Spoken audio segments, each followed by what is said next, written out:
Hello guys, welcome to my YouTube channel Lakshmi's kitchen. Lakshmi's kitchen में आप सभी का स्वागत है।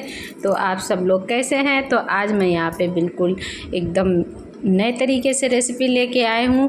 तो जैसा कि यहाँ पे देख रहे हैं आप रोटी, तो ये बची हुई रोटी है। तो आप बची हुई रोटी से बहुत ही अच्छी और बहुत ही टेस्टी रेसिपी बना सकते हैं। तो जैसा कि रोटी बची ही जाती है नॉर्मली, अगर आपकी सुबह की रोटी अगर आप शाम को भी बना सकते हैं। सुबह अगर रोटी बच गई है तो आप शाम को ये रेसिपी बना सकते हैं। अगर बासी रोटी का नहीं बनाना चाहते, यूज़ करना चाहते, तो आप सुबह बना लीजिएगा रोटी और इसके बाद आप शाम को इस तरीके से रेसिपी बना लीजिएगा। तो मैंने यहाँ पे एक कढ़ाई चढ़ा ली और मैंने इसमें ऑयल डाल दिया है। ऑयल गर्म हो चुका है तो इसी में इस रोटी को डाल देना है। जब रोटी डालेंगे तो ये रोटी फूलने लगती है। तो देखिए कुछ इस तरीके से ये रोटी फूल रही है। तो इसको पलट देना है और ये बहुत ही आसान रेसिपी है। तो इसमें कोई भी आपको परेशानी नहीं होगी, झटपट बन जाएगी और सभी को बहुत ही पसंद आने वाली है। तो मैंने यहाँ पे देखिए इस तरीके से इसको रोटी को अच्छे से फ्राई कर लिया है तेल में। तो इसको निकाल लेते हैं। तो रोटी कुछ इस तरीके से फूल चुकी है। तो चलिए इसको निकाल कर एक प्लेट में रख देते हैं। तो मैंने यहाँ पे एक रोटी और ली है, तो मैं इसको भी डाल देती हूँ और इसको भी इसी तेल में फ्राई कर लेते हैं। तो इसको बस हल्का इस तरीके से कर लेना है, ज़्यादा इसको नहीं फ्राई करना है। तो हल्का कर लेते हैं और इसके बाद इसको भी एक प्लेट में निकाल कर रख लेना है। तो इसको भी मैंने यहाँ पे एक प्लेट में निकाल कर रख ली है। तो चलिए आगे और भी तैयारी करते हैं। तो मैंने यहाँ पे इस तरीके से जो फर्स्ट रोटी मैंने निकाल कर ऑयल में रखी हुई थी, तो ये देखिए इसको यहाँ पे रख देते हैं। तो ये थोड़ी सी ठंडी हो चुकी है और इसके बाद ये जो फूली हुई थी तो ये थोड़ी सी पचक गई है। तो चलिए अब इसमें लगाते हैं। तो मैंने यहाँ पे पिज़्ज़ा सॉस ले लिया है। तो इसमें पिज़्ज़ा सॉस, टमाटो अगर आपके पास नहीं है तो आप इसमें टमाटो सॉस भी लगा सकते हैं। तो मैंने यहाँ पे टमाटो सॉस भी लगा दिया है। तो मैं यहाँ पे दोनों चीज़ें लगा देती हूँ। तो जब आप इस तरीके से बनाएंगे ना, तो आपकी जब भी रोटी बचेंगे तो आप ज़रूर इसको नाश्ते में बनाकर खाएंगे बहुत ही। तो अब मैं यहाँ पे पिज़्ज़ा सॉस लगा देती हूँ। अगर आपके पास नहीं है तो आप टमाटो सॉस लगा सकते हैं। तो मैं यहाँ पे दोनों चीज़ लगा देती हूँ और ये मार्केट से भी ज़्यादा स्वाद आएगा इसमें। बिल्कुल ऐसा नहीं लगेगा कि बाज़ार जैसा नहीं है। तो आप इस तरीके से इसमें मैंने यहाँ पे लगा दिया है। तो आप इस तरीके से लगा दीजिएगा और इसके बाद मैं यहाँ पे थोड़ा सा पनीर लेकर इस तरीके से मैंने कट कर लिया था। तो इस तरीके से आपको छोटा छोटा सा काट लेना है। तो अब मैं यहाँ पे हरी मिर्च, प्याज, तो मैंने यहाँ पे हरी मिर्च काट ली थी, प्याज काट लिया था। तो मैं यहाँ पे हरी मिर्च, प्याज वगैरह डाल देती हूँ। तो अब मैं यहाँ पे एक आलू बॉयल रखा हुआ था करके, तो मैं इसको बॉयल आलू को भी इसमें कद्दूकस कर देती हूँ। तो मैं यहाँ पे कद्दूकस करके डाल रही हूँ। तो इससे बच्चे भी पसंद करेंगे, बच्चे भी अच्छे से खा लेंगे। तो मैं यहाँ पे इस तरीके से कद्दूकस करके आलू डाल लेती हूँ और इसको इस तरीके से चम्मच से फैला देना है। तो अब मैं यहाँ पे थोड़ा सा और भी प्याज काट कर डाल देती हूँ। तो मैंने यहाँ पे थोड़ा सा प्याज और डाल दिया है। तो अब मैं यहाँ पे टमाटर डाल रही हूँ। तो टमाटर को छोटे छोटे पीस में काट लेना है। इसके बाद टमाटर को डाल देना है। तो ये सारी चीज़ें बहुत ही आसानी से घर पर होती हैं, प्याज, टमाटर, हरी मिर्च वगैरह। तो आप इस तरीके से इसमें लगा दीजिएगा। तो अब मैं यहाँ पे थोड़ा सा छोटे छोटे पीस इस तरीके से कर लिए थे पनीर के, तो पनीर के पीस भी इस तरीके से डाल देना है, छोटे छोटे टुकड़ों में करके, और इसको भी इस तरीके से लगा देना है। तो अब मैं यहाँ पे शिमला मिर्च डाल रही हूँ। तो शिमला मिर्च को भी इस तरीके से छोटे छोटे पीस में काट लेना है और इसके बाद इसको लगा देना है इसमें।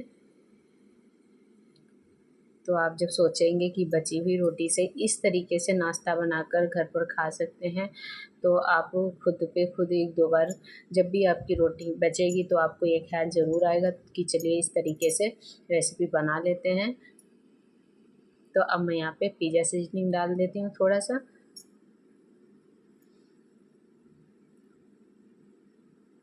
तो आप चिली फ्लेक्स भी डाल सकते हैं, पिज़्ज़ा सीजनिंग डाल सकते हैं। थोड़ा सा मैं यहाँ पे नमक डाल रही हूँ। अगर आपके पास पिज़्ज़ा सीजनिंग नहीं है तो आप मैगी मसाला भी डाल लीजिएगा। वैसे पिज़्ज़ा सीजनिंग हो तो थोड़ा सा अच्छा लगता है, पिज़्ज़ा की तरह थोड़ा सा टेस्ट आने लगता है। तो मैं यहाँ पे इन चीज़ों को डाल देती हूँ, पिज़्ज़ा सीजनिंग, थोड़ा सा चिली फ्लेक्स वगैरह, थोड़ी सी लाल मिर्च, अगर चिली फ्लेक्स की जगह आप लाल मिर्च पाउडर भी डाल सकते हैं। तो नॉर्मल आप घर पे जो रखी हुई चीज़ें इसी से आप बना सकते हैं। तो अभी मैं यहाँ पे चीज़ डाल रही हूँ, मोज़रेला चीज़ है तो मैं यहाँ पे कद्दूकस कर देती हूँ मोज़रेला चीज़ को इस तरीके से। तो बच्चे बहुत ही खुश हो जाते हैं और बच्चों को तो बहुत ही अच्छा लगता है, बहुत ही पसंद आता है।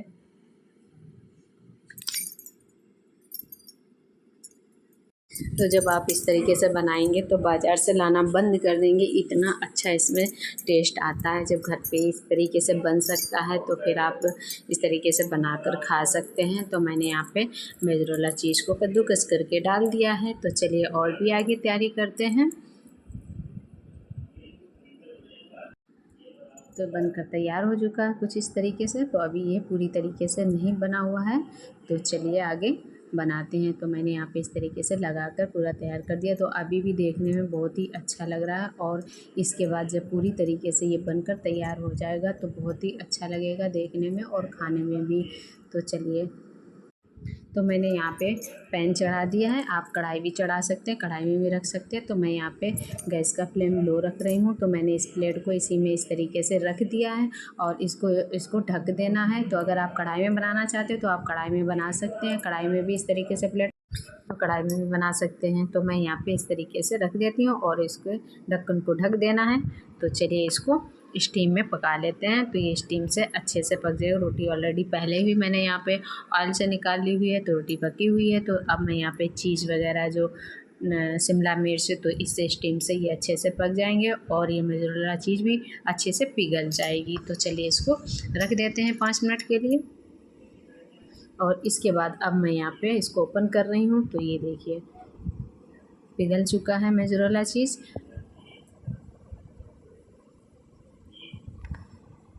तो अभी थोड़ा सा मैं और रख देती हूँ 2 मिनट के लिए और इसके बाद फिर ओपन करते हैं, देखते हैं। तो ये बनकर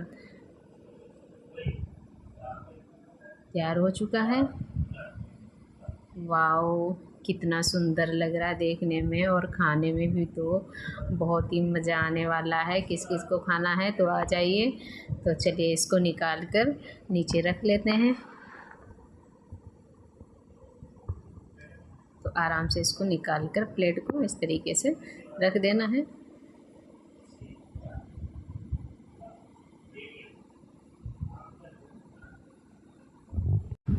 तो अब मैं यहाँ पे पिज़्ज़ा कटर इस तरीके से लेके इसको मैं कट कर देती हूँ। तो आप नाइफ़ से भी काट सकते हैं। इस तरीके से मैं इसको काट देती हूँ।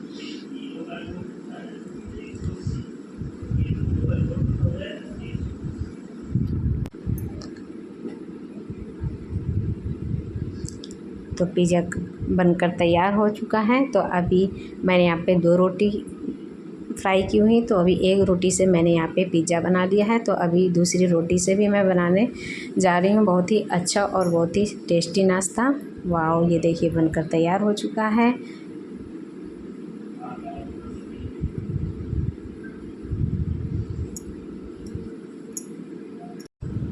तो आप सबको ये कैसा लगा पिज़्ज़ा, रोटी पिज़्ज़ा। तो चलिए दूसरी रेसिपी।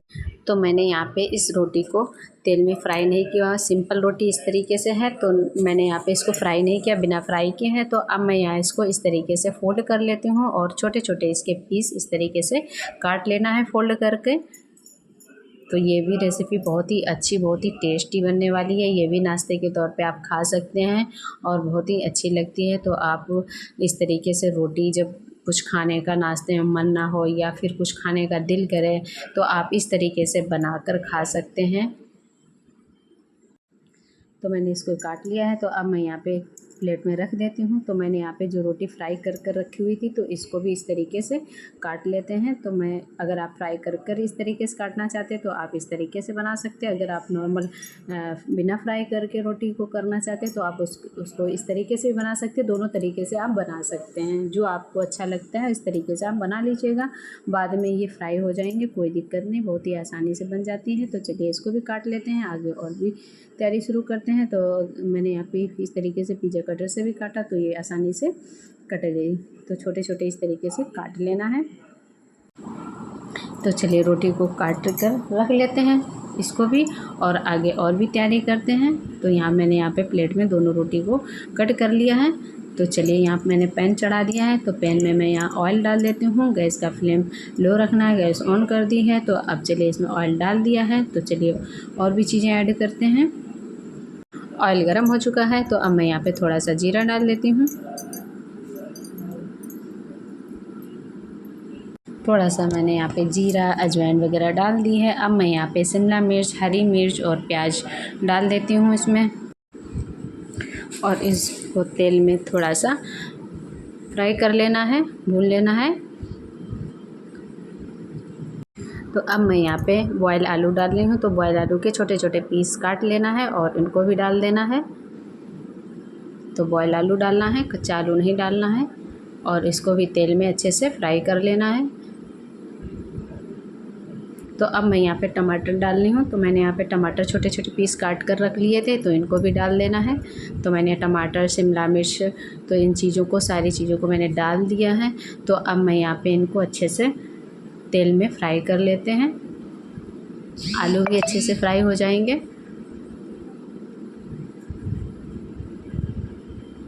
तो अब मैं यहाँ पे जो मैंने रोटी काट कर रखी हुई थी, तो इनको भी डाल देना है। तो इसी में डाल देंगे तो ये थोड़ी सी फ्राई हो जाएंगी। तो इनको डालकर इस तरीके से आपको तेल में थोड़ा सा फ्राई कर लेना है, आलू शिमला मिर्च के साथ। तो जब आप इस तरीके से नाश्ता बनाकर खाएंगे, तो आप जानबूझकर 2 रोटी छुपाकर ज़रूर रखेंगे, क्योंकि इस तरीके से नाश्ता आपको बहुत ही अच्छा लगेगा। तो जानबूझकर छुपाकर 2 रोटी रखेंगे, और इसके बाद इस तरीके से आप नाश्ता बनाकर सुबह या शाम किसी भी टाइम आपका जब मन कर रहा हो, चाय के साथ भी खा सकते हैं, बहुत ही अच्छा लगता है। तो ज़रूर बनाएंगे। और इसी तरीके से, तो अब मैं यहाँ पे मैगी मसाला डाल रही हूँ। तो मैगी मसाला डाल देना है, तो इससे बहुत ही अच्छा टेस्ट आएगा। तो अब मैं यहाँ पे नमक ऐड कर रही हूँ। तो जैसा कि नमक आप अपने स्वाद और टेस्ट के अनुसार डालें। तो इसको सबको अच्छे से मिक्स कर देना है। तो हाँ, मैं ये कह रही थी कि जब भी आप इस तरीके से बनाएंगे, तो आप जब भी रोटी बचेगी तो आप तो इसका आप इस तरीके से, इसी तरीके से रोटी को बनाकर आप ये रेसिपी खाएंगे। तो मैंने यहाँ पे थोड़ा सा गरम मसाला डाल दिया है, थोड़ा सा ही डालना है। थोड़ा सा मैं यहाँ पे लाल मिर्च पाउडर डाल रही हूँ, क्योंकि मैंने हरी मिर्च ऐड कर दी है। और बाकी आप जैसा कम ज़्यादा खाना पसंद करते, इस हिसाब से आप ऐड कर सकते हैं, यह आपके ऊपर डिपेंड करता है। तो चलिए अब इन सबको अच्छे से मिक्स कर देते हैं।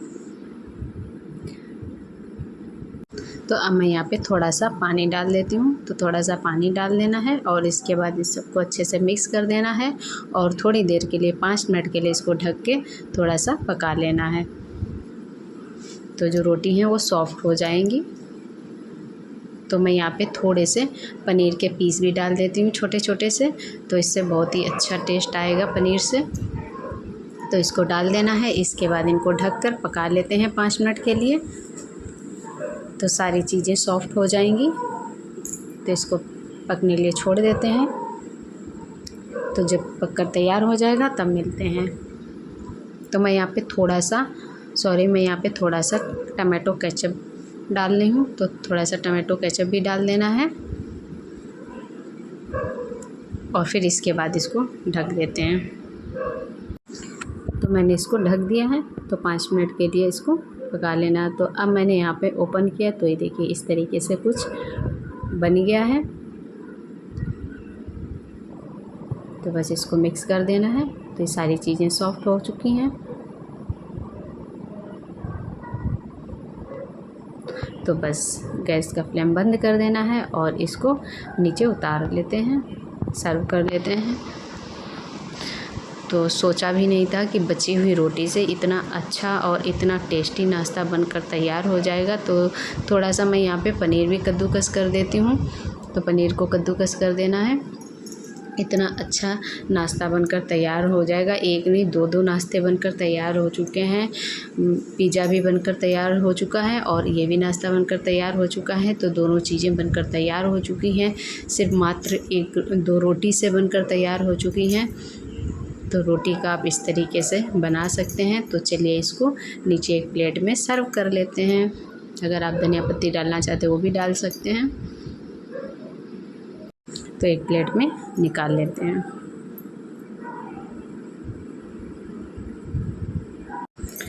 तो रोटी का नाश्ता बनकर तैयार हो चुका है। तो मैंने यहाँ पे प्लेट में सर्व कर दिया है। तो वाओ कितना अच्छा लग रहा है।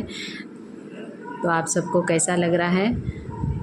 तो यहाँ मैंने बची हुई रोटी से 2 प्रकार के नाश्ते बनाकर तैयार कर दिए हैं। तो आई होप आप सबको बहुत ही अच्छा लगा होगा। आप भी बनाएंगे और बहुत ही आसान रेसिपी, कम समय में कम सामान में बनकर तैयार हो जाती है जो घर पे है। तो चलिए दोनों चीज़ें बनाकर मैंने यहाँ पे तैयार कर लिया। तो आप सबको बची हुई रोटी से ये नाश्ता कैसा लगा, ये रेसिपी कैसी लगी? तो मैं यहाँ पे थोड़ी सी नमकीन भी डाल देती हूँ। कोई भी आप नमकीन डाल दीजिएगा। तो आप सबको कैसी लगी? अगर अच्छी लगी तो हमारे वीडियो को लाइक करें, शेयर करें, कमेंट करें और प्लीज़ हमारे चैनल को सब्सक्राइब करें। मिलते हैं आगे ऐसी नई रेसिपी के साथ। जब और जिन्होंने अभी तक हमारे चैनल को सब्सक्राइब नहीं किया वो सब्सक्राइब कर लें और पूरा वीडियो देखें। बहुत ही अच्छी रेसिपी हमारे चैनल में पड़ी हुई हैं। तो सबको बाय बाय, थैंक यू।